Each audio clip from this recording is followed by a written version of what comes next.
Welcome back. We have a special treat for you when it comes to consumer news here. It's a question a lot of people ponder. How much money do you need to retire? Well, according to a new study, Americans think they will need a record $1.46 million to retire comfortably. That's a whole lot of money. Local financial professional Jon Lawton from OpenAir Advisers joins us to really share why the magic number is on the rise and how we can catch up if we're falling behind. Good morning to you, Jon.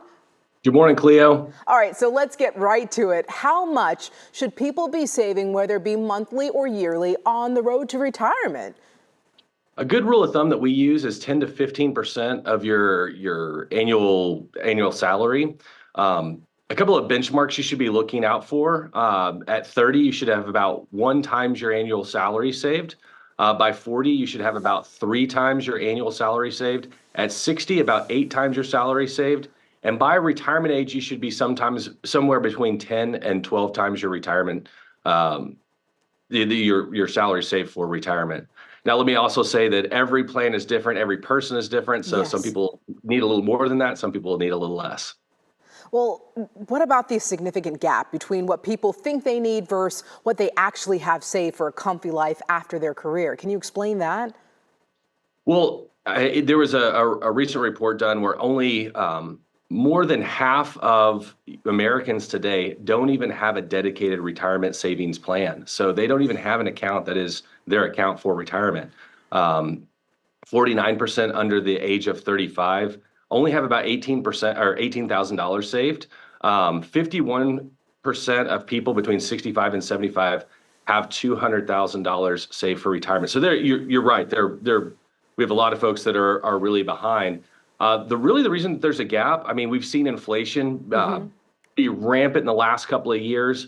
And there's been a big shift in retirement planning over the last, say 30 years. You and I have talked about it with, my dad was a Dallas policeman. And so Dallas really had a plan for him. And if he signed up for it, then they really took care of all the steps because it was a defined benefit. Now we're on the hook. So it's up to you to actually contribute to those plans. Put a plan together so that you have retirement savings ready to go for when it is time to stop working. And I liked your beach picture earlier. I'd like to be on that beach right now. Me too, Jon. Me too. What tips do you have, I guess, to reach our retirement savings goal according to those milestones?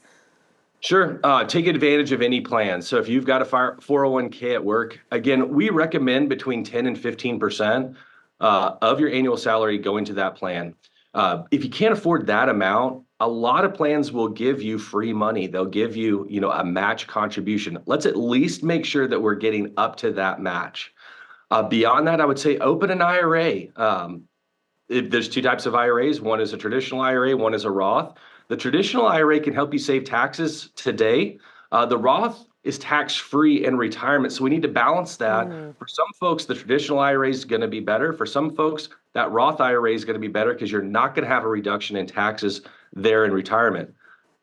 The last 2 are behavioral. Automate your savings. So anything you can do where you don't even have to think about it. The one beauty of the 401k is you don't even think about it. Your paycheck comes in, the money goes out, and you don't even see it. That's really the best way to do it.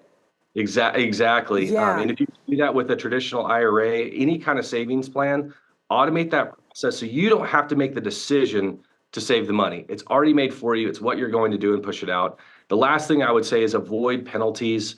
If you're earlier than 55 or 59 and a half, depending on the plan, there are big penalties for diving into those retirement plans. There's other ways to access those accounts. So make sure that we're avoiding the heavy penalties associated with making big withdrawals from our retirement plans. Jon Lawton from OpenAir Advisers. Jon, thank you so much for joining us this morning. Great insight. I'll probably be reaching out to you a little later. All right. Okay, thank you.